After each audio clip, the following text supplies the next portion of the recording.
நீங்கள் வந்து 41 உயிர்கள் போன போது துக்கத்தில் போயிட்டு தோசை கடை ஆப்பக்கடைன்னு படம் ரிலீஸ் பண்ணுறீங்க.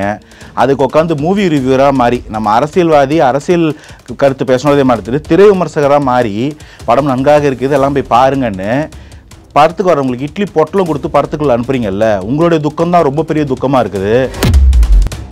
இங்கே துப்புரவு தொழிலாளர் அடிக்கும்போது கூலி படத்துக்கு ரிவ்யூ எழுதுவீங்க. இங்கே 41 பேர் இறக்கும்போது நீங்கள் தோசை கடை ரிலீஸ் பண்ணுவீங்க. அதுக்கு எல்லாரும் போய் ரிவ்யூ போடுவீங்க. கும்பலாக போய் படம் பார்ப்பீங்க. இதிலலாம் உங்கள் துக்கம் அப்படியே தொண்டை அடைக்குது. இதில் தான் வந்து நீங்கள் வந்து உண்மையாக பேசுகிறீங்க. எப்பா சாமி, உங்களுடைய உண்மையும் மக்கள் மேலே இருக்கிற அன்பும். சமீபத்தில் இந்த 20 லட்சம் வந்து உயிரிழந்த குடும்பத்துக்கு கொடுத்தாங்க. 36 குடும்பங்களுக்கு இதுவரை கொடுத்து முடிச்சிருக்காங்க தாவேக்கா. பணம் வந்து கிரெடிட் ஆகணும்னா நீங்கள் விஜய் அவர்களை பற்றி நல்ல விதமாக பேசணும். விஜய் என்ன தான் எங்களுக்கு முக்கியம், போன உயிர் முக்கியம் இல்லை. இந்த மாதிரி ஒரு ஸ்கிரிப்ட் ரைட்டிங் டீமே ஒர்க் பண்ணிட்டு இருக்கு. அதுக்கு சொல்லி முடிச்சாதான் 20 லட்சம் கிரெடிட் ஆகுதுன்ற ஒரு சலசலப்பான வார்த்தைகள் சில கேள்விப்பட வேண்டியிருக்கு. இதில் உண்மைத்தன்மை எவ்வளோ இருக்குது? இந்த மாதிரி தான் நடந்துட்டு இருக்கிறா. என்ன வேணால் வந்து சொல்லாங்க. இது வந்து நரம்பு இல்லாத நாக்கு. அவங்க பேசுகிறதுக்கு நீங்கள் இவ்வளோ முக்கியத்துவம் கொடுக்க வேண்டியது கிடையாது. இல்லைங்க, காசு போட்டால் தான் நாங்கள் சொல்லுவோன்னு சொன்னாங்க. அதனால் நாங்கள் முன்னாடி சொன்னோம் எங்கள் வறுமையின் காரணமாக காசு வந்துருச்சு. இப்போ நாங்கள் உண்மையை சொல்கிறோன்னு சொல்லலாம் இல்லை, அதை யாரும் தடுக்க முடியாதுல்ல. அந்த மாதிரி போய் எதே எக்ஸ்போஸ் பண்ணுங்கள், நான் உங்களை ஒத்துக்கிறேன். நீங்கள் வந்து பெரிய ஊடகவியலாளர்கள் நேர்மையாளர்கள்னு. ஒரு வதந்தியை எப்படிங்க இவ்வளோ கான்ஃபிடென்ட்டாக, ஒரு பொய்யை இவ்வளோ தைரியமாக பேசுகிறீங்க? ஒரு உயிரை எந்த பெரிய பணமும் ஈடுகட்டாது. பெத்த புள்ள போயிட்டு போது விஜய் தான் முக்கியம் அப்படின்ற மாதிரி யார் பேசுவா அப்படின்ற ஒரு கேள்வி. அவங்க சொன்ன வார்த்தையை அவங்களுடைய உள்மனசு ஒரு தாய்க்கு வலிக்காதா? இது ஒரு தாயானு ஒரு கேடுகட்ட பிரியாணி குண்டானுக்கு குழந்தைங்களை கொலை பண்ணவங்களோட கம்பேர் பண்ணி போடுறீங்களே, எவ்வளோ அநாகரிகம், எவ்வளோ வக்கரம். ஆக்சுவலி தாங்க ரொம்ப அநாகரிகமாக போயிட்டு இருக்கு அரசியல் களம். இவங்களுக்கு எதிராக வந்து சுப்ரீம் கோர்ட் தீர்ப்பு கொடுத்ததுலேருந்து எப்படிலாம் டிஃபர்மேஷன் பண்ணலாம். அந்த கேரவேனில் இவங்க இருந்தாங்க, இந்த மாதிரி இவங்க கொடுத்தாங்க, இன்னும் என்னெல்லாம் பேசுவீங்க பேசுங்க. ஒரு 5 பார்த்து பேசுவீங்களா? பேசுங்க. அன்னைக்கு மக்கள் நீங்கள் கரூர் இருக்க பதில் சொல்லுவீங்க. அந்த குழந்தை அந்த மரணிச்ச இடத்துல எந்த நீதி வந்து இவங்க எதிர்பார்க்குறாங்களோ, அவங்க என்ன எதிர்பார்க்குறாங்கன்னா, இதுக்கு நீதி கிடைக்கணும்னா இங்கே தாவேக்கு ஆட்சிக்கு வரணும், விஜய் சார் வரணும், இது எல்லாத்தையும் சரி பண்ணணும், இழந்த உயிர்களுக்கு நீதி வேணும். அதை தான் அவங்க நினைக்கிறாங்க. என் குழந்தை போயிடுச்சு, திரும்ப வராது. மத்தியில் ஆண்டவங்களும் ஆண்டுகிட்டு இருக்கவங்களும் மாநிலத்தை ஆண்டவங்களும் ஆண்டுட்டு இருக்கவங்களும் அவங்கள விட்டுட்டு தாவேக்கா மேலே உட்காந்துக்கிட்டு இப்படி கிரிட்டிசிசம் வைக்கிறது நியாயமா? ரெண்டாவது, கிரிட்டிசிசம் எப்படி வைக்கிறோன்றது மேட்டர். ஒரு ஸ்டேஜில் நின்றுக்கிட்டு அணிலே இந்த மாதிரி டிவிக்க கொள்கை இல்லாத கூட்டம், கூமுட்டு, லாரியில் அடிபட்டுருவோம், இந்த மாதிரி வார்த்தைகளை சொல்லும்போது இன்னைக்கு ஒரு டீயோட கப்பு சூடாக இருக்கும்னு சொன்னோன்னே எல்லாரும் அதை பேசுறீங்க, எல்லாரும் அதை கேட்குறீங்க. இந்த மாதிரி அணிலேன்னு சொல்லி சிலாகிச்சதை எத்தனை பேர் கேள்வி கேட்டீங்க? இன்றைய நமது நேர்காணல் நம்முடன் இணைந்திருப்பவர் தாவேக்காவின் தீவிர ஆதரவாளர் திரு அனந்தஜித் அவர்கள். ஐயா வணக்கம். வணக்கம் ஐயா. இன்னைக்கு கிளைமேட் ரொம்ப கூலிங்காக இருக்குது.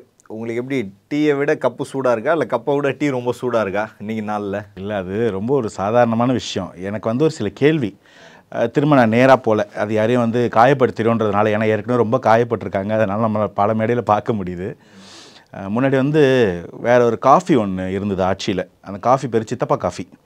அந்த காஃபி ஆட்சியில் இருக்கும்போது அந்த காஃபி எடுத்து எதாவது கேள்வி கேட்டுன்னு வச்சுக்கோங்களேன், அப்பயும் அந்த கப்பு தான் சூடாக இருக்கும், காஃபி ஆறி போயிருந்துச்சு. இப்போ வந்து அப்பா டீ அப்படின்னு ஒன்று ஆட்சியில் இருக்குது. இப்போது அந்த டீ வந்து சூடாக இல்லை, ஆனால் வந்து திரும்ப கப்பு தான் சூடாக இருக்குது. இந்த கப்பு சூடாக இருக்கிறதுல யாருக்கு எந்த புண்ணியமும் கிடையாது. டீயோ காஃபியோ சூடாக இருந்தால் தான் குடிக்கிறவங்களுக்கு ஒரு பிரயோஜனம்.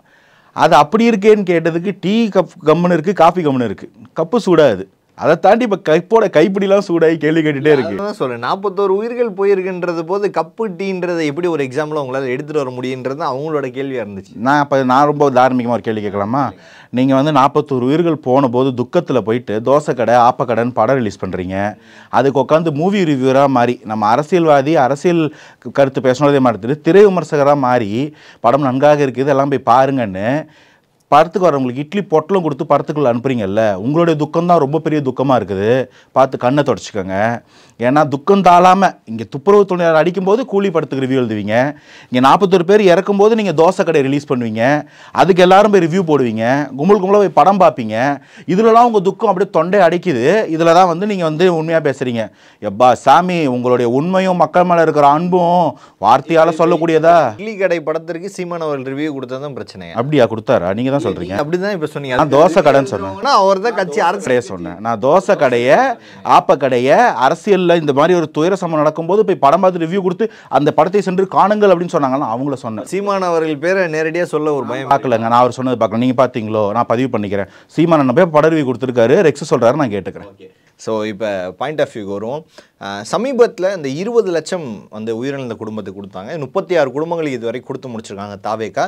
ஆனால் தொடர்ந்து வரக்கூடிய பேச்சுக்கள் என்ன அப்படின்னா, பணம் வந்து கிரெடிட் ஆகணும்னா நீங்கள் விஜய் அவர்களை பற்றி நல்ல விதமாக பேசணும், விஜய் என்ன தான் எங்களுக்கு முக்கியம், போன உயிர் முக்கியம் இல்லை, இந்த மாதிரி ஒரு ஸ்கிரிப்ட் ரைட்டிங் டீமே ஒர்க் பண்ணிகிட்டு இருக்கு. அதுக்கு சொல்லி முடிச்சாதான் 20 லட்சம் கிரெடிட் ஆகுதுன்ற ஒரு சலசலப்பான வார்த்தைகள் சில கேள்விப்பட வேண்டியிருக்கு. இதில் உண்மைத்தன்மை எவ்வளோ இருக்குது? இந்த மாதிரி தான் நடந்துட்டு இருக்கிறா? இல்லை, முதல்ல என்ன வேணால் வந்து சொல்லாங்க. இது வந்து நரம்பு இல்லாத நாக்கு. அவங்க பேசுகிறதுக்கு நீங்கள் இவ்வளோ முக்கியத்துவம் கொடுக்க வேண்டியது கிடையாது. இரண்டாவது வந்து அவ்வளோதான் வந்து இங்கே இருக்கிற காவல்துறையோ ஊடகத்துறையோ வந்து நலிவடைஞ்சு போயிடுச்சா என்ன?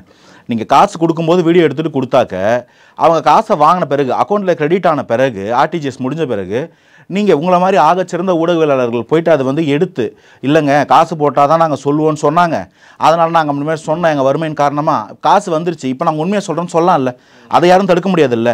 அந்த மாதிரி போய் எதே எக்ஸ்போஸ் பண்ணுங்கள், நான் உங்களை ஒத்துக்கிறேன் நீங்கள் வந்து பெரிய ஊடகவியலாளர்கள் நேர்மையாளர்கள்னு. ஒரு வதந்தியை எப்படிங்க இவ்வளோ கான்ஃபிடென்ட்டாக ஒரு பொய்யை இவ்வளோ தைரியமாக பேசுகிறீங்க? 36 குடும்பங்கள் சொல்கிறீங்க. சில குடும்பங்களில் 2-3 மரணங்கள், 2 குழந்தைகளையும் மனைவியும் இழந்த ஒருத்தர் இருக்காரு, ஒரு மனைவியும் பெண் குழந்தையும் இழந்த ஒருத்தர் இருக்காரு. அப்படி கணக்கு பார்த்தீங்கன்னா 36 குடும்பங்கள் 37 குடும்பங்கள் தான் வரும். அவ்வளோதானே ட்ரான்ஸ்ஃபர் பண்ணணும். அவங்க மேலே நீங்கள் ஏங்க இந்த மாதிரி அவங்களுடைய வழியில் அவங்க குடும்பத்தில் ஒரு ரத்த பந்தத்தை இழந்திருக்காங்க, அந்த இடத்துல போயிட்டு நலிவடைஞ்சு அவங்க காசு வாங்குறாங்கன்னா அது ஒரு நாங்கள் காம்பன்சேஷனாக கொடுக்குறாரு. இப்போ அரசுல இருந்தும் கொடுத்துருக்காங்க. இப்போ நீங்கள் என்ன சொல்கிறீங்க? அப்போ நீங்கள் இதுக்கு முன்னாடி கொடுத்த காம்பன்சேஷன், அதுக்கு கரூராக இருக்கட்டும், இல்லை வந்து கள்ளச்சாராய மரணமாக இருக்கட்டும், இல்லை அஜித்குமார் அவர்களோட மரணம் லாக்அப் டெத்தாக இருக்கட்டும், அப்போ நீங்கள் கொடுத்ததும் வாய் அடைக்கிறதுக்கா, இல்லை உங்களோட அரசு மேலே இருக்கிற குற்றம் வெளில வரக்கூடாதுன்றதுக்காக? அவங்க துயரத்தில் பங்கெடுத்துக்கிறதுக்கும் அந்த குடும்பத்தோட பிரெட் வின்னர்ஸ் இறந்திருக்காங்கன்னா அது காம்பன்சேட் பண்றதுக்கு ஒரு உயிரை எந்த பெரிய பணமும் ஈடுகட்டாது, முயற்சி பண்றாங்க. அதை போய் இப்படி நீங்க அதை சொன்ன அவ்வளவு பெரிய ஊடகவியலாளர்கள் தானே விதம் வந்து அப்படிதான் இருந்துச்சு. ஏன்னா பெத்த புள்ள போயிட்டு போது விஜய் தான் முக்கியம் அப்படின்ற மாதிரி யார் பேசுவா அப்படின்ற ஒரு கேள்வி. நான் விளக்கம் சொல்றேன், என்னால் அதை நான் பார்த்தேன். அதாவது அந்த அக்காவோட மனநிலை என்னன்னா, இல்லைங்க எப்படிப்பட்டவங்களும் வந்து பெத்த பிள்ளைய வந்து பரவாயில்லன்னு சொல்ல மாட்டாங்க. அது என்ன மனநிலையில் சொல்லியிருக்காங்கன்னா, அந்த குழந்தை இறந்துடுச்சு, அதுக்கு ஒரு நீதி கிடைக்கணும்னா அந்த குழந்தை அந்த மரணிச்ச இடத்துல எந்த நீதி வந்து இவங்க எதிர்பார்க்குறாங்களோ, அவங்க என்ன எதிர்பார்க்குறாங்கன்னா, இதுக்கு நீதி கிடைக்கணும்னா இங்கே தாவேக்கா ஆட்சிக்கு வரணும், விஜய் சார் வரணும், இது எல்லாத்தையும் சரி பண்ணணும், இழந்த உயிர்களுக்கு நீதி வேணும், அதை தான் அவங்க நினைக்கிறாங்க. என் குழந்தை போயிடுச்சு, திரும்ப வராது. ஆனால் அதுக்கு நான் கொடுத்த வேலை ரொம்ப பெரிய வேலை. விஜய் சார் ஆட்சிக்கு வந்தாருன்னா ஓகே என்னால் ஆசுவாசப்படுத்திக்க முடியும்னு அவங்க சொல்கிறாங்க. அவங்க பேச்சாளர் இல்லை, இந்த மாதிரி வர்ணனையா ஜோடனையா உட்காந்து அவங்களுக்கு பேச தெரியல. அவங்க சொன்ன வார்த்தையை அவங்களுடைய உள்மனசு ஒரு தாய்க்கு வலிக்காதா? இது ஒரு தாயானு ஒரு கேடுகட்ட பிரியாணி குண்டானுக்கு குழந்தைங்களை கொலை பண்ணவங்களோட கம்பேர் பண்ணி போடுறீங்களே, எவ்வளோ அநாகரிகம், எவ்வளோ வக்கரம். அதே போல் அந்த குடும்பங்களுக்கு வந்து ஒரு இழப்பீடு கொடுக்குறது இப்படி அவங்களுடைய வந்து வறுமை நிலையில் வாங்கிட்டாங்க, அவங்களை வீடியோ போட வச்சோம். அநாகரிகத்தின் உச்சகட்டம்.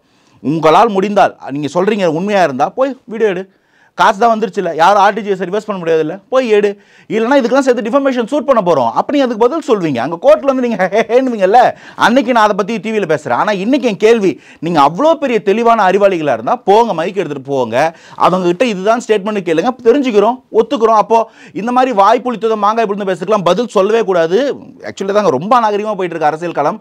இவங்களுக்கு எதிராக வந்து சுப்ரீம் கோர்ட் தீர்ப்பு கொடுத்ததுலேருந்து எப்படிலாம் டிஃபர்மேஷன் பண்ணலாம், அந்த கேரவேனில் இவங்க இருந்தாங்க, இந்த மாதிரி இவங்க கொடுத்தாங்க, இன்னைக்கு என்னெல்லாம் பேசுங்க ஒரு 5 பார்த்து பேசுவீங்களா, பேசுங்க. அன்னைக்கு மக்கள் நீங்க கரூருக்கு பதில் சொல்லுவீங்க. எந்த பக்கம் மைக் எடுத்துட்டு போனாலும் மக்கள் விஜய் சாருக்கு தான் ஆதரவு கொடுக்குறாங்க, இதுல ஒரு மேல தவறு இல்லைன்னு சொல்றாங்க. அவங்களுக்குலாம் எத்தனை லட்சம் கொடுத்தோம் சொல்ல போறீங்க? இது மக்களின் நிலைப்பாடு, மக்கள் அவர் அதீதமா நம்புறாங்க, அதன் வெளிப்பாடு. அதை பொறுக்காதவங்க என்ன வேணா பேசுவாங்க, அதெல்லாம் கடந்து போங்க. நான் மக்களுக்கு எதாவது சொல்றேன், கடந்து போங்க. அதெல்லாம் நாம் தமிழரை சார்ந்தவர்கள் உங்களை நேரடியாக நிறைய தாக்குறாங்கன்னு நினைக்கிறீங்களா, இல்லை அவங்க மேலே வைக்கிற விமர்சனம்லாம் சரி ஓகே அவங்க விமர்சனம் தானே வைக்கிறாங்க அப்படின்ற எடுத்துகிட்டு போகிற மாதிரி இருக்கா, இல்லை உண்மையிலே தாக்குதல் தான், வேற ஒரு தூண்டுதலின் பேரில் ஒரு தாக்குதல் நடத்துகிற மாதிரி இருக்கா நாம் தமிழர்? இல்லை, நான் யாரையுமே அப்படி பார்க்க மாட்டேன். என்னோட பர்சனலாக நீங்கள் கேட்குறீங்க இந்த கேள்வி, நான் யாரையும் அப்படி பார்க்க மாட்டேன். இல்லை கட்சியின் சார்பாக இல்லை, நான் தான் சொல்கிறேன். நீங்கள் என்கிட்ட பர்சனலாக வர்றதை பற்றி கேட்குறீங்க இல்லையா, அந்த இடத்துல நான் அப்படி பார்க்கல. நீங்கள் தாவேக்கான்னு கேட்டிருந்தா என் பதில் வேறு, பர்சனலாக என்கிட்ட இல்லை. நீங்கள் அன்றைக்கி அந்த நியூஸ் ஒன் டிபேட் வச்சு கேட்குறீங்க. டிபேட் முடிஞ்சுட்டு அந்த கார்த்தி அண்ணன் ஆக்சுவலி அவங்களாம் வந்து ரொம்ப வருஷமாக பேசிட்டு இருக்கோம், அவங்களே வந்து நல்லபடியாக தான் பேசினாங்க. சாட்டை அண்ணன் வந்து அவங்க சேனலுக்கு வந்து பேச முடியுமான்னு கேட்டார். இல்லை எனக்கு அது வாய்ப்பு இல்லை, அதனால் முடியாதுன்னு சொல்லிட்டு. ஆனால் யாரும் அது ஒரு வன்மமாக பார்க்கல. ஆனால் தாவேக்கான்னு வந்துருச்சுன்னா, நான் இதை ஏன் இப்படி சொல்கிறேன்னா வந்து நான் யாரையும் எதிரியாக பார்க்க போகிறது, நான் யாரையும் எதிரியாக பார்த்தா தான் அவங்க என்னை பற்றி ஒன்று பேசினா அதை நான் எதிர்ப்பாக எடுத்துக்கணும். அரசியலில் ஆரோக்கியமான விமர்சனங்கள் வரும், சில நேரங்களில் அது ஆரோக்கியமாக இல்லாமல் கூட ஒரு அவதூறாக கூட இருக்கும், எதிர்கொண்டு தான் ஆகணும். எனக்கு அந்த தெளிவு இருக்குன்னு நினைக்கிறேன். நீங்கள் அரசியலாக பார்க்கும்போது தாவேக்காக்கு எதிராக ஆமாம் ஆப்வியஸ்லி அவங்களுக்கு வந்து ஒரு கோபம் இருக்குது. அந்த கோபம் வேறு வேறு விதத்தில். ஏன்னா இந்த கூட்டணின்ற பேச்சுவார்த்தை வரும்போது இப்போ ஒரு வாரமாக அதுதான் மெயின் ஸ்ட்ரீமில் டிபேட்டு. இது மும்முனை போட்டியா 4 முனை போட்டியா, யார் வந்து தாவேக்காவை கூட்டணிக்கு சேர்த்துக்க போகிறாங்க, இல்லை தாவேக்கா எந்த மாதிரி கூட்டணிக்கு போக போகுதுன்னு. இந்த கூட்டணி பற்றி பேசும்போது முதலே தாவேக்காவை கூட்டணிக்கு வருவாங்கன்னு நம்பிக்கை தெரிவித்ததும், காத்திருந்ததும், பேசுனதும், ஆதரவு தெரிவித்து இதை பேசுனதுமே வந்து சீமான் அண்ணன் தான். ஸோ அன்றைக்கி அது வரலன்னும் போது அது மேலே ஒரு கோவம் வரும். இப்போ என்னென்னா, நான் அதை கிரிட்டிசைஸ் பண்ணுற மாதிரி இருக்கும் திரும்ப, இருந்தாலும் என் அரசியல் நிலைப்பாடு சொல்லி தான் ஆகணும். இன்றைக்கி வந்து இத்தனை நாள் வந்து அவர் மாநாடு போட்டுட்டு இருந்தார், எப்படி மக்களை இளைஞர்களை சொன்னார். அப்போ என்ன சொல்லுவார்னா, அவரே மேடையில் சொல்லுவார், எனக்கு வாக்கு செலுத்த வேண்டியவன்லாம் படிச்சுக்கிட்டு இருக்கிறான், 6வது 7வது படிச்சுக்கிட்டு இருக்கிறான், 26 தேர்தலுக்கு அவன்லாம் 12ஆவது முடிச்சு காலேஜுக்கு வந்துடுவான், அவன் தான் வந்து என்னுடைய வாக்காளர்கள் அன்றைக்கி பாருங்கன்னு கொத்தோட தாவேக்கா கிட்ட போயிருச்சு. ஏற்கனவே இங்கே இருந்தவங்க உட்பட, அது உங்களுக்கும் தெரியும், நான் வந்து கிரிட்டிசிசமாக சொல்லலை. அந்த விஷயம் மாறும்போது இத்தனை வருஷமாக, அது இன்னொரு மாடியில் அவரே சொன்னார், இத்தனை வருஷமாக நான் கஷ்டப்பட்டு திரள் நிதி வாங்கி ஒரு கட்சியை கட்டமைச்சு கொண்டு வருவேன், நீ வந்து ஒரே நேரத்தில் அது மொத்தமும் போகுது அப்படின்னா எனக்கு ஒரு கோபம் வருமா வராதா? அந்த கோபம் அவருக்கு இருக்கலாம், அது அவரோட நேச்சுரலான கோபம். அவர் நான் வந்து ஆட்சியில் இருந்தவங்களை கிரிட்டிசைஸ் பண்ணுற மாதிரி நான் சீமான் கிரிட்டிசைஸ் பண்ண மாட்டேன். ஏன்னா எனக்கு தெரியும் இங்கே மாற்றம் வர வேண்டியது வந்து திமுக அதிமுக கிட்ட இருந்து. கேள்வி கேட்க வேண்டியது இன்னைக்கு இருக்கிற ஆட்சியில் இருக்க திமுகவை. அதை விட்டு போய் சீமான் அண்ணனையும் நாம் தமிழ் ஒரு அதீதமாக அடிக்கிறது தவறு. அதே தான் நான் அவங்களையும் கேட்குறேன். முக்கியமான எதிரிகள் அங்கே இருக்கிறாங்க, மத்தியில் ஆண்டவங்களும் ஆண்டுகிட்டு இருக்கவங்களும், மாநிலத்தை ஆண்டவங்களும் ஆண்டுட்டு இருக்கவங்களும், அவங்கள விட்டுட்டு தாவேக்கா மேலே உட்காந்துக்கிட்டு இப்படி கிரிட்டிசிசம் வைக்கிறது நியாயமா? ரெண்டாவது, கிரிட்டிசிசம் எப்படி வைக்கிறோன்றது மேட்டர். ஒரு ஸ்டேஜில் நின்றுக்கிட்டு அணிலே இந்த மாதிரி டிவிக்க கொள்கை இல்லாத கூட்டம், கூமுட்டு, லாரியில் அடிபட்டுருவா, இந்த மாதிரி வார்த்தைகளை சொல்லும்போது அவங்களும் மனிதர்கள், அவர்களுக்கும் அரசியல் நிலைப்பாடு இருக்குது. அவர்களும் ஒரு தலைவரை ரசித்து அந்த அரசியலுக்குள்ளே வராங்க, அரசியல் பட்டு கொண்டு இருக்கிறவங்க போது அவங்களுக்கும் பயம், ஒரு வருத்தம் ஏற்படும், ஒரு கோபம் ஏற்படும். அப்போ இந்த அரசியல் சூழல் எப்படி மாறும்? பதிலுக்கு அவங்க ஒன்று பண்ணுவாங்க, இவங்க ஒன்று பண்ணுவாங்க. இன்றைக்கி ஒரு டீயோட கப்பு சூடாக இருக்கும்னு சொன்னோன்னே எல்லாரும் அதை பேசுகிறீங்க, எல்லாரும் அதை கேட்குறீங்க. இந்த மாதிரி அணிலேன்னு சொல்லி சிலாகிச்சதை எத்தனை பேர் கேள்வி கேட்டீங்க? அது தவறு இல்லையா? அது மாதிரி ஒன்று விஜய் சார் எங்கேயாவது நாம் தமிழரை இல்லை எந்த கட்சி ஃபார் தட் மேட்டர் அவங்களை இழிவுபடுத்தி ஒன்று சொல்லியிருக்காரா? சொல்லலாம், எல்லார் மேலேயும் இந்த மாதிரி ஒரு ஆப்பேர் இருக்குது, எல்லார் மேலேயும் ஒரு புனைப்பேர் இருக்குது, சொல்கிறது இல்லை. அப்போ அந்த புரிதல் கூட எங்கே போச்சு நாம் தமிழுக்குன்றது என்னோட தார்மீகமான கேள்வி. அவர்களுடைய வீழ்ச்சி, அவங்க தோல்வியை அப்படி பார்க்குறாங்க. அதுக்கு நம்ம வந்து ஒரு அளவுக்கு மேலே நான் தார்மீகத்தை தாண்டி அரசியலை தாண்டி விமர்சிக்கக்கூடாதுன்னு பார்க்குறேன். அதனால் நான் இந்த அளவோட கடந்து போகிறேன். பட் பர்சனலாக எனக்கு இந்த மாதிரி த்ரெட்டுக்கிட்டலாம் இல்லை. அவங்களுக்கும் அந்த அளவுக்கு அரசியல் புரியாமல் இருக்காது. ஜனநாயகத்தில் அதெல்லாம் பண்ணவும் மாட்டாங்க, பண்ணவும் கூடாதுன்னு நான் புரிஞ்சுக்கிறேன். கரூர் சம்பவம் முடிந்து கரெக்டாக 1 மாதம் முடிய இன்னும் வந்து 2-3 நாட்கள் மட்டும்தான் இருக்கின்றன.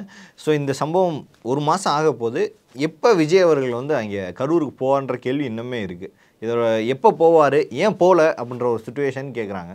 இல்லை, ஆக்சுவலி அது வந்து சுப்ரீம் கோர்ட்டில் வந்து சப்ஜூடிஸ் ஆகிடுச்சு. ஆக்சுவலி கோர்ட்டில் மேட்டர் சப்ஜூடிஸ்ன்னு சொன்னால் அவங்களுடைய இன்வெஸ்டிகேஷனில் இருக்குன்னு அர்த்தம். அவங்க இப்போ சுப்ரீம் கோர்ட் வந்து அந்த எஸ்ஐடி சிபிஐ ப்ரோப் பண்ணியிருக்காங்க. இப்போ நீங்கள் அந்த இடத்துக்கு போனீங்கன்னா என்ன பேச்சு வரும்னு எனக்கு தெரியும், நான் சொல்கிறேன். எப்படி பார்ப்பாங்கன்னா வந்து அந்த இடத்துல இப்போ ஏற்கனவே இல்லாத ஒரு பொய்யை சொன்னாங்கல்ல, அதுபோல் அங்கே இருக்கக்கூடிய சாட்சிகளையோ இல்லை வந்து விஜய் சாருக்கு எதிராக வந்து கருத்து சொல்ல இருந்தவங்களையோ விஜய் சாரோட கரிஷ்மா வச்சு பிரெயின் வாஷ் பண்ணிட்டாங்க, சாட்சிகளை கலைத்து விட்டனர், சந்தர்ப்பங்களை வந்து தனக்காக திரித்து கொண்டாருங்கன்னு ஒரு பேச்சு வரும். அதனால் எப்பயுமே ஒரு ப்ரோபிங், ஒரு இன்வெஸ்டிகேஷன் லைனில் இருக்கும்போது அவங்கக்கிட்ட பெர்மிஷன் வாங்காமல் போகக்கூடாது. அது வந்து அவுட் ஆஃப் லா, அது தப்பு. ஸோ அதனால் இங்கே வந்து இங்கே டிஜிபி ஆஃபீஸில் பெர்மிஷன் கேட்கும்போது அந்த லெட்டர் லீக் ஆனதையும் பார்த்தீங்க.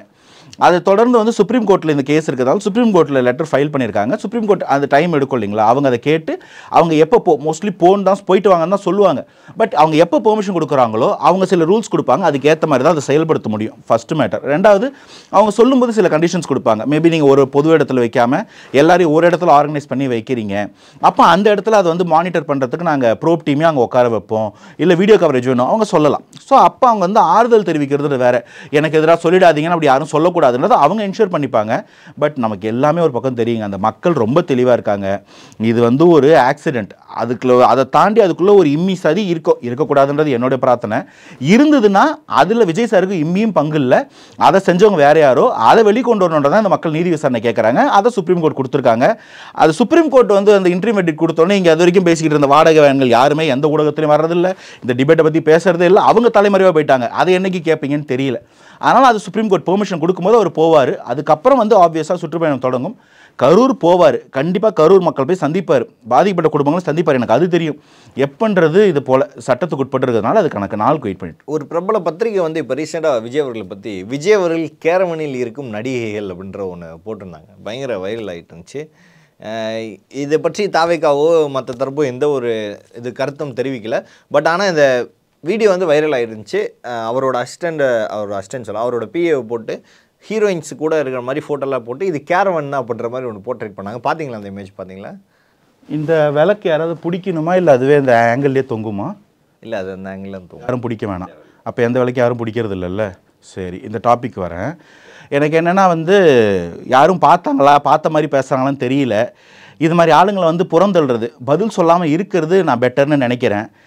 இதுக்கு ஆக்சுவலி வந்து பதில் சொல்லாமல் பட் அகைன் தாவேக்காவுடைய லீகல் ஸ்டைலில் அதுக்கு கோர்ட்டுக்கு போகிறது, டிஃபமேஷன் சூட் ஃபைல் பண்ணுறது கரெக்டாக இருக்கும். ஏன்னா இந்த மாதிரி வந்து இஷ்டத்துக்கு என்ன வேணால் பேசிட்டு போகலாம். இது எதுக்கு வந்ததுன்னு கூட எனக்கு தெரியும். நான் அந்த பாயிண்ட்டை கடந்து போக முயற்சி பண்ணிகிட்டே இருக்கேன். இந்த சமூக ஊடகங்களில் எக்ஸ் மாதிரி இன்னொன்று சொல்லுவாங்களே, இது பேர் என்ன கிராம்னு சொல்லுவாங்க, இன்ஸ்டாகிராம்.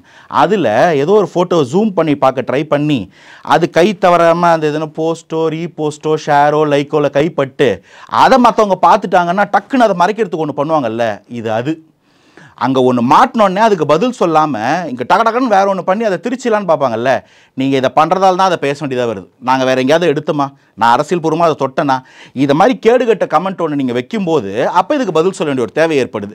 அப்போ அதை மறைக்க இதை பண்ணுறீங்களா? ஏன்னா இதில் உண்மை இல்லை, இது உண்மைத்தன்மை இல்லை எனக்கு தெரியும். ஆனால் அது உண்மைன்றது உங்களுக்கு தெரியும். அப்போ நீங்கள் இதை மறைக்க இதை பண்ணுறீங்களா? அப்போ இது போயிடும், காற்றுல இது கரைஞ்சிரும், இது நிற்கும். இதுக்கு பதில் கேட்போம். மைக்கில் பேசலை, மீடியாவுக்கு பதில் சொல்லன்னு கேட்குறீங்களே தாவேக்காவை. இப்போ இந்த கேள்வியை மீடியாவில் கேட்டால் மீடியா போய் கேட்குமா? கேட்பீங்களா? கேட்டால் பதில் வந்துருமா? அப்போ நீங்கள் அதுக்கு பதில் வருமானு கேட்குறேன். ஒரு கிளாரிஃபிகேஷன் கொடுங்க. கேட்குறீங்கல்ல கிளாரிட்டி வீடியோ போடுங்கன்னு, இதுக்கு கிளாரிட்டி வீடியோ போடுங்க. ஆமாங்க, லைக் பண்ண போனால் கைத்தை ரீபோஸ்ட் பண்ணிட்டேன்னு யாராவது சொல்வீங்க? கேட்க மாட்டீங்கல்ல, சொல்ல மாட்டீங்கல்ல. அரசியல் பத்திரிகைன்ற வரைக்கும் நீங்கள் யாரா வேணா இருங்க, அவரு தான் என்னவோ கேவலமாலாம் பேசினாரு. விஜய் சார் வந்து வெட்ட வேணாமா குத்த வேணாமான்லான்னு ரவுடிசத்தை தூண்டுற மாதிரி வன்முறையை தூண்டுற விதமாக பேசினாரு. இதெல்லாத்துக்கு சட்டப்பூர்வமாக அணுகுவோம், அப்படியே விட்டுட்டு போகிறதில்ல. ஆனால் இதுக்கு இந்த கேவல கட்டத்துக்கு பதில் சொல்லணுமான்றது என்னோட கேள்வி. அது என்னுடைய, நானே ஒரு குட்டி புள்ளி, இந்த புள்ளிக்கே அது வந்து ஒரு இழுக்கா, சே இது ஒரு கேவலம், இதை பேசலாம் தோணுதுன்னா தாவேக்கு எப்படி இதை பேசணும்னு எதிர்பார்க்குறீங்க? எனக்கு புரியும். சம்பந்தமாக உங்க மேலே இப்போ பொய்யை தெரிச்சவங்களா இருக்கட்டும், உங்களோட பார்வையில் இல்லை உங்களை விமர்சனம் பண்ணவங்களா இருக்கட்டும், இவங்க எல்லாருமே டிஃபர்மேஷன் போட போகிறது உண்மைதானா? இல்லைங்க, அது போடுறதுக்கான தார்மீகம் இருக்குது. இப்போது நீங்கள் ஒன்று பண்ணாங்க, இப்போ கரூர் சம்பந்தமாக வந்து பசங்க வந்து ஆன்லைனில் போஸ்ட் பண்ணவங்களை எத்தனை பேர் அரெஸ்ட் பண்ணியிருக்காங்க. ஆனால் அதே காலகட்டத்தில் தாவேக்காக்கு எதிராக பேசினவங்களில் தாவேக்காக்கு எதிராக மீடியா ட்ரையல் பண்ணவங்களை எத்தனை பேர் நம்ம எடுத்துருக்கோம். ஸோ இது வந்து நீங்கள் பொதுப்படையாக ஒரு கருத்தை வைக்கிறீங்க, அதை பேச்சை வைக்கிறீங்கன்னு போது கதை வேறு. ஆனால் இவர்கள் கொலையாளிகள், இவங்க கோழைகள், ஓடி போயிட்டாங்கன்ற ஒரு நரேஷனை செட் பண்ணும்போதோ அதையும் தாண்டி கேவலமான இந்த ஒரு பிரச்சனை, அந்த கேரவன் கொள்ள இவங்க இருந்தாங்க அவங்க இருந்தாங்கன்னு மார்ஃபிங் பண்ணி போடும்போதோ அதை கேட்க வேண்டிய தேவை ஏற்படுதில்லை. அது கண்டிப்பாக கேட்கப்படும். அதுக்காக ஒரு பெரிய வக்கீல் அணி இருக்கு, அவங்க கேட்பாங்க. பட் இதுதான் உங்கள் அரசியலான்னு நான் கேட்குறேன். அதை வந்து லீகல் டீம் பார்த்துக்கிட்டேன். ஏன் கேள்வி, இதுதான் உங்கள் அரசியலா? மக்களுக்கு என்ன நல்லா நடக்குது எல்லாரும் கேட்குறாங்க. 2 நாளாக மழை வந்தால் ரோட்டில் தண்ணி நிற்காதுன்னு சொல்கிறீங்க, இன்னும் மழையே வரல. இன்னும் நம்மளுடைய நார்த் ஈஸ்ட் மான்சூன் ஸ்டார்ட்டே ஆகலை. இப்போவே இந்த லட்சம்னா டிசம்பர் எப்படி இருக்க போகுது? தமிழ்நாடு சென்னை எந்த லட்சத்தில் இருக்க போகுது? ஒரு 10 நிமிஷம் மழை பெய்யுதுங்க, தண்ணி நிற்கிது. ஆமாங்க, நிறைய இடத்துல நிற்கிதுங்க. வண்டி அந்த 2 வீலர்ஸ் எல்லாம் ஆஃப் ஆகிடுதுங்க. அந்த சின்னதாக இருக்கும் எக்ஸல் சூப்பர் மாதிரி வண்டிங்கள்லாம் அந்த சைலன்சர் மேலே தண்ணி வந்து வண்டி ஆஃப் ஆகிட்டு நனைஞ்சிக்கிட்டு தள்ளிட்டு போகிறாங்க பெரியவங்கெல்லாம். எவ்வளோ பேரை வந்து பசங்க பைக்கெல்லாம் நிப்பாட்டிட்டு ஏற்றி விட்டுட்டு இருக்கிறானுங்க. சப்வேங்கள்லாம் நிற்கிது, அப்புறம் வடியுதுன்றாங்க. ஏன் நிற்கிதுன்ற கேள்வி வருது. ஏன்னா மழையே வரலை. சரி, 2வது தண்ணி நிற்கிறதுக்கு நீங்கள் பார்க்கலன்னு சொல்கிறீங்க. அந்த ரோடுகள் நீங்கள் முந்தானத்து 4 நாளைக்கு முன்னாடி இருந்த ரோடுக்கு இன்றைக்கி இருக்கிற ரோடு நல்லா இருக்குங்களா? எத்தனை இடத்துல பாட் ஹோல்ஸ், ரோடு டக்க டக்க டக்குன்னு. அப்போ என்ன லட்சத்தில் ரோடு போட்டிருக்கோம்? என்ன தாங்க பண்ணியிருக்கோம்? 5 வருஷமா இத்தனை ஆயிரம் கோடி பட்ஜெட்டில் நம்ம rain water storm water drainage பண்ணியிருக்கோன்றோம், ரோடுகள் சீரமைச்சிருக்கோன்றோம். இவ்வளோ பண்ணியும் இன்னும் மழையே ஆரம்பிக்கலிங்க. அக்டோபர் மாதத்துக்கு இந்த நிலைமை, இன்னும் நவம்பர் கார்த்திகை மாதத்துக்கு என்ன பண்ண போறீங்க? அதை தாண்டி முடியும் போது டிசம்பர் மாதத்தில் ஜென்மம் நல்ல காலத்தில் ஒரு பெரிய மழை வரும். அதுக்கு என்ன பண்ண போகுது சென்னைன்ற கேள்வி வருது இல்லைங்களா? இது கூட காமெடியாக ஒருத்தர் சொன்னாங்க, புதுசாக ஒரு திட்டம் அறிவிச்சிருக்கோம். என்ன திட்டம்? வீடு தேடி இல்லம் தேடி வெள்ளம் திட்டமா. வீடு வீடு குடிநீருக்கு அனுப்பி போல வெள்ளத்தை அனுப்புறாங்களாம். என்னங்க இதை பார்க்கறத விட்டுட்டு இல்லாத ஒரு கேரவன் பொய்யை கலப்பறது தான் நம்ம ஆட்சி பண்ணுற லட்சணமான்றதான் என்னோட மாதிரி ஒரு சாதாரண ஆட்களோட கேள்வியாக வருதுன்னு சொல்கிறேன். பல்வேறு அரசியல் கேள்விகளுக்கு பதில் தமைக்காக மிக்க நன்றி. வணக்கம். Thanks for having.